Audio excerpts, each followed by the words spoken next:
સૂચિ સેમિકોમ ગુજરાત સ્થિત સેમિકન્ડક્ટર કંપનીએ સુરતમાં ગુજરાતના પ્રથમ outsource semiconductor embassy and testing પ્લાન્ટનું રીતે ઉદ્ઘાટન કર્યું છે. કેન્દ્રીય મંત્રી સી.આર. પાટીલ અને ગૃહમંત્રી હર્ષ સંઘવી દ્વારા અત્યાધુનિક સુવિધાનું ઉદ્ઘાટન કરવામાં આવ્યું હતું.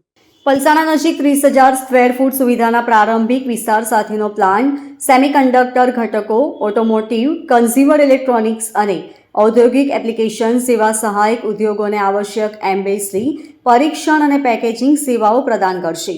સેમિકન્ડક્ટર ઉત્પાદનમાં ભારતને આત્મનિર્ભર બનાવવા માટે કંપનીના યોગદાનની પ્રશંસા કરતા વડાપ્રધાન નરેન્દ્ર મોદીએ OSAT પ્લાન્ટના ઉદ્ઘાટન પર સૂચિ સેમિકોને અભિનંદન પાઠવ્યા હતા.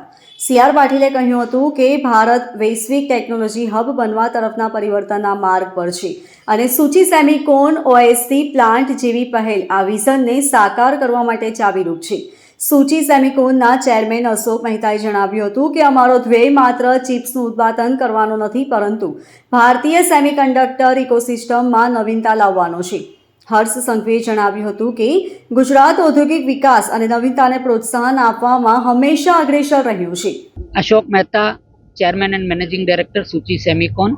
છેલ્લા 3 વર્ષથી આ સેમિકન્ડક્ટર ઇન્ડસ્ટ્રીઝ માટે જે પ્રયત્ન હું કરતો હતો, મોદી સાહેબે જ્યારે આ સેમિકન્ડક્ટર ચિપ્સની શોર્ટેજ હતી ત્યારે આત્મનિર્ભર ભારતની જે આપણે પ્રેરણા આપી, એ પ્રેરણા લઈને આમાં પગલું આગળ ભર્યું અને 3 વર્ષની સખત મહેનત પછી આજે આ સપનું સાકાર થયું છે. અને હમણાં કાલથી લગભગ 3 લાખ ચિપ્સ પર ડે બને એવું પ્લાનિંગ છે અને 30 lakh chips, 3 million chips per day બને એવું ઇન્ફ્રાસ્ટ્રક્ચર હમણાંથી અમે તૈયાર કરીએ છીએ. Bureau report LK star news, Surat.